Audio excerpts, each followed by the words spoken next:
Buenas noches. Esta noche nos encontramos reunidos profesional y psicólogo y docente de la Universidad de Manizales, Juan Fernando Vélez, y mi compañera Mónica Ocampo. ¿Y quien les habla?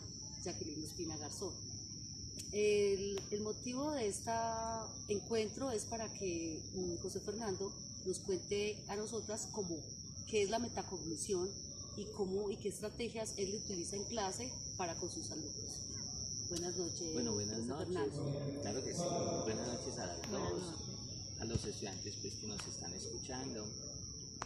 Pues ustedes pueden encontrar, si vemos en la literatura, desde muchos enfoques el concepto de metacognición. Yo soy psicólogo clínico con una postura y un enfoque humanista de la psicología, y pues tengo una maestría en educación. Como tú decías ahora al comienzo de la presentación, soy docente ya hace más de 20 años, y en la universidad 20 años, y lo que entendemos por metacognición es aquel proceso psicológico, aquel proceso mental, donde en términos de cognición vamos más allá, ¿cierto? Lo que queremos en términos de metacognición es ir más allá de lo obvio, de lo que aparentemente esperamos, por ejemplo, en términos de aprendizaje, alcanzar en el estudiante. Un ejemplo que podría ser, si yo quiero que el estudiante aprenda, por ejemplo, en términos de neuropsicología o neuroanatomía, aprenda los lóbulos del cerebro, pues yo siento que además de que entienda cuáles son esos elementos de carácter cerebral, que atienda o entienda cuáles son sus características, en qué le van a servir en el aprendizaje a él como psicólogo, qué trastornos puede tener más adelante un ser humano que le permitan a él trabajar como psicólogo, hasta dónde puede alcanzar con eso. Ya por ejemplo en términos de seguir más allá la investigación en términos de esos mismos lóbulos que ha conseguido la investigación en neuropsicología en este momento, qué más se puede alcanzar, y cada vez más ir alcanzando unos pisos donde el estudiante o los seres humanos podamos seguir pensando. Es como pensar lo que ya hemos pensado, es como avanzar más de lo obvio. Entonces, cuando hablamos de metacognición, hablamos de llegar a un nivel del pensamiento que no es muy común en todos, pero que es necesario alcanzar. Y solo la posibilidad de un manejo adecuado de la ciencia nos puede llevar a eso, ¿cierto? Entonces, otro ejemplo podría ser en la psicología organizacional. O sea, si el psicólogo organizacional en el futuro pues va a hacer una selección científica de personal, es no quedarse solo en el entender el proceso y cómo llevar a hacerlo, y eso en qué le va a servir al personaje dentro de la organización, cómo lo va el que haga una selección científica de personal o haga parte de ella, de qué le va a servir en términos de clima organizacional, en qué le va a servir en términos de ambiente organizacional, y en qué le va a servir a la organización. Entonces miren que vamos pasando de un piso a otro, es pensar más allá de lo que debo pensar a partir de lo obvio. Vale, pues sí. Pero aparte de eso, digamos, la pregunta que a mí me ronda con todo lo que dices es, Sí. a ver, en este proceso sabiendo que es una autorregulación digamos, para unos procesos de aprendizaje, el rol del docente es súper importante. Sí, porque el docente es el motivador o sea, el docente, la claridad del docente de cómo lleve al estudiante en el proceso de enseñanza-aprendizaje me puede conducir y me puede motivar a seguir pensando más allá de lo obvio, colgarme o quedarme. O sea, simplemente sé eso. Volvamos al ejemplo del psicólogo organizacional, simplemente sé que debo hacer un proceso científico de personal, pero no pienso más allá de esto si realmente al aspirante al cargo o puesto de trabajo le tiene claro por qué va a encajar en una organización. Entonces muchas personas dicen, es que yo estaba muy bien en el proceso de selección, pero llegué a la entrevista con el psicólogo y simplemente no pasé y me dijeron que no. Listo, quedé enganchado y me dieron el puesto y empecé a trabajar. Entonces, ¿para qué fue lo de la selección? Pues habíamos 5 personas y me dieron el trabajo a mí. ¿Y para qué era el proceso de selección? Pues para darme el puesto. No, o sea, lejos de eso, es porque en una organización hay un clima y un ambiente organizacional. Entonces, en una selección científica, dicen los organizacionales, recuerden que soy clínico, que es como engranar una ficha en un rompecabezas. Si yo no tengo claridad frente a los procesos que debo hacer en esa selección y engancho una persona que no tiene los elementos adecuados para esa organización, me puedo tirar en todo el clima y ambiente organizacional. Entonces, miren lo importante. Y cuando yo tengo claridad frente a eso, como empleado y como organización, estoy yendo más allá de lo obvio, ¿cierto? Entonces, el docente es importante en la medida en que va llevando al estudiante y lo va motivando a que vaya más allá, a que piense ese conocimiento que está adquiriendo, cómo le va a servir, cómo va más allá y producir ciencia en el futuro, ¿sí? Y José, que diga, y- disculpa, Y una pregunta muy puntual, por ejemplo, ¿podría mencionarnos una estrategia que utilice? Es decir, si usted quisiera que un tema sea significativo para los alumnos, Sí. ¿qué estrategia usted podría utilizar para que ese tema el alumno lo tome y lo tenga presente? ¿Qué hago en el presente? ¿Yo Sí. qué hago para lograr eso en los estudiantes? Yo les hablaba de motivación, ¿cierto?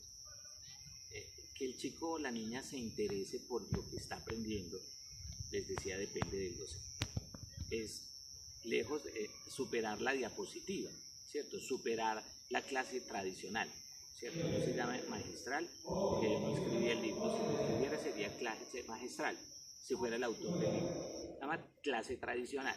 Entonces, superarla, o sea, yo puedo generar estrategias como tú preguntas, como por ejemplo, porque leer el capítulo que estamos trabajando y que el estudiante entienda por qué es importante para él aprender ese tema.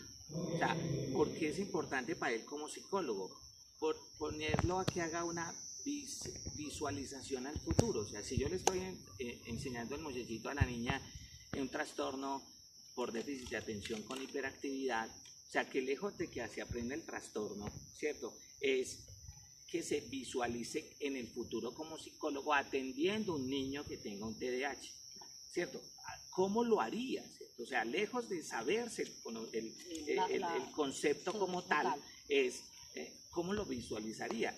Que más él la aplicación, entienda, que es el verdadero conocimiento. y que haga una conexión con el concepto. Si yo no me, pues el concepto sí es importante, pero jugar con el concepto, saber cómo lo veo en el niño, cómo se lo explico a la mamá, que es totalmente diferente. El niño no necesita que se lo explique, sino necesita que yo lo atienda, pero explicarle a la mamá y a la familia y explicarle a la profesora. O sea, yo puedo generar una estrategia en clase donde pueda hacer un simplemente juego de roles, donde alguno de ellos, de los chicos que están aprendiendo, haga de profesora, otro haga de la mamá y otro haga del papá y otro haga del niño con TDAH. Y ya tenemos el conocimiento, cómo lo aplicamos, cómo yo hago de psicólogo, cómo lo haría en ese momento, y estoy en segundo semestre o estoy en tercero o en cuarto, bueno, donde vea psicopatología, por ejemplo, ¿cierto? Entonces es generar la estrategia donde el chico vaya más allá, donde el chico se meta en el cuento, donde el chico y la niña se den cuenta que realmente es que necesita superar el concepto, apropiarse del concepto, así del concepto. Aprender es meter dentro de. ¿Sí? Es eso. O sea, que se podría Yo les puedo decir a ustedes, ¿se saben el Padre Nuestro? Sí, díganme. Y me lo dicen. Y yo le digo, ahora explíquenme. Puede que no. Y se quedaron ahí. Eso no las hace buenas católicas. Sí, pero si usted me explica el Padre Nuestro y qué quiere decir el Padre Nuestro, la hace muy buena católica, pues, ¿cierto? Entonces es eso, es simplemente, y yo cómo logro que el chico vaya más allá y cómo motivo para el aprendizaje. Entonces él va a terminar esa clase diciendo, sé que es el TDAH, sé cómo aplicarlo, sé cómo llegarle al muchachito o a la niña que lo tiene, cómo llegarle al papá o a la mamá, cómo llegarle a la profesora con un tema tan sencillo como ese. Vale, dentro de eso ya, digamos, para no alargarla mucho, digamos, José, ¿usted cree que los modelos de educación que tenemos ahora, el docente se encarga de eso? ¿No tendríamos que reeducar a veces los docentes? Yo siento que, pues, que necesitamos las universidades acreditadas, pues, como la nuestra, pues sí nos ocupamos de eso. En nuestra universidad se ha percatado de que es necesario estar constantemente fortaleciendo al docente, no en su cientificidad, sino en la forma de ser, como ser profesor. tener el conocimiento no lo habilita solo como docente. Y qué pena, pero hay muchas personas que saben mucho y conocen mucho de cierta ciencia, pero llegar al estudiante eso es un arte, ¿cierto? Entonces, sí es necesario que las instituciones acreditadas o no, o en proceso de acreditación, entiendan que es bueno capacitar a los docentes en términos de metodologías de estudio, de metodologías de aprendizaje, que puedan llegar a los muchachos, que los muchachos se interesen por la clase, que no por el docente, por la clase, por el tema, de que realmente voy a estar 2 o 3 horas en clase, pero voy a salir con un aprendizaje que me servirá para mi futuro como profesional. Entonces yo siento que en la actualidad en Colombia sí lo estamos haciendo, que apenas estamos empezando, pero las instituciones de educación superior sí tienen claridad que es necesario, si queremos profesionales más fortalecidos en la ciencia que están aprendiendo, sí necesitan que aquellos que entregan el conocimiento, que son los docentes, pues sean más fuertes en eso. Pero, José, ¿no sería mucho más proactivo si lo hacemos desde el jardín? Sí, pero yo... Porque es que ellos llegan con unas falencias a la universidad. Claro, pero yo creo que cada crecer y desarrollarse es algo natural. Sí. Los japoneses y los chinos empezaron a generar ciertos avances en el pensamiento en sus niños por querer avanzar más allá del resto del mundo y tienen la tasa más alta de suicidio. Sí. Entonces no, tampoco es que sea lo más pero desde el colegio, yo diría que los niños tienen que jugar y hacer lo que tienen que hacer, o sea, como que zapatero a tus zapatos, cada proceso en lo suyo. Pero yo sí diría que, por ejemplo, la secundaria, el colegio, sería un buen momento para que los chicos empiecen a darse cuenta que no aprender no es solo adquirir conocimiento, sino asimilarlo para pensar, ¿cierto? Para usar esa capacidad que tenemos de pensamiento, esa capacidad cognitiva, sacarle todo el jugo, como dirían las abuelas, y poder pues, crear, ¿cierto? Que es como lo importante, ¿cierto? Y más allá. Mónica, ¿tienes otra pregunta para José Fernando? Pues yo quería preguntarle si, por ejemplo, cuando hay algún alumno que tenga algún déficit en cuanto a la asimilación del conocimiento, si de pronto hay algún método especial como de enseñanza ya establecido para esa persona. Pues eso pasa en el colegio, ¿cierto? En los colegios hoy en día, pues de hecho, pues si hay psicólogos y orientadores en el colegio y el chico o la niña empieza a tener dificultades en el aprendizaje, pues es menester de este profesional evaluar al chico a ver si tiene algún retardo leve o moderado, mirar qué está pasando y pues recomendar algunas alternativas y metodologías de educación.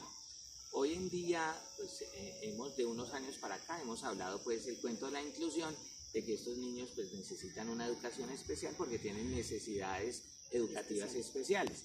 Pero eso pone a los colegios y a los docentes en cierto parangón no muy agradable porque el profesor dice, tengo 35 muchachitos en el aula y 2 con tal dificultad. Entonces preparo una clase para los 33 y otra para estos 2, ¿yo cómo hago? Entonces ahí yo creo que hay ciertas dificultades. Y ya en la universidad no, ¿cierto? En educación superior, por eso hablamos de educación superior, si yo tengo ciertas dificultades en el aprendizaje, tipo retardo mental, pues la educación superior me va a llevar a la exigencia de un tope cognitivo que el muchacho no le va a dar.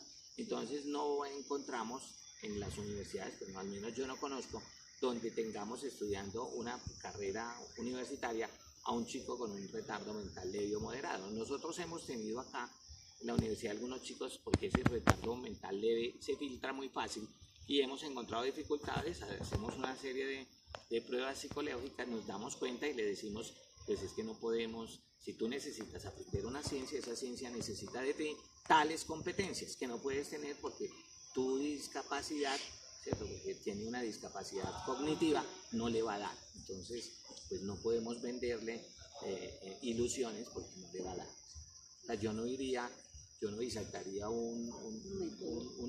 pero hablamos de discapacidades cognitivas, porque sí hemos tenido chicos que han sido egresados nuestros profesionales, tenemos una niña ciega que se graduó como psicóloga ciega, totalmente pues invidente, tenemos chicos en sillas de ruedas, tenemos chicos en muletas que tienen discapacidades motrices, pero cognitivamente no hay ningún problema, eso sí, no hay discriminación de ninguna manera. José, queremos agradecerte, mi compañera y yo, todo este aprendizaje que nos acabas de dar y te agradecemos mucho Con tu gusto, tiempo un placer. y entregarnos Vale, tus pues, conocimientos. a la orden Muchas y gracias. bien puedan por aquí. A la orden. Bueno, muchas Gracias, José, muy amable.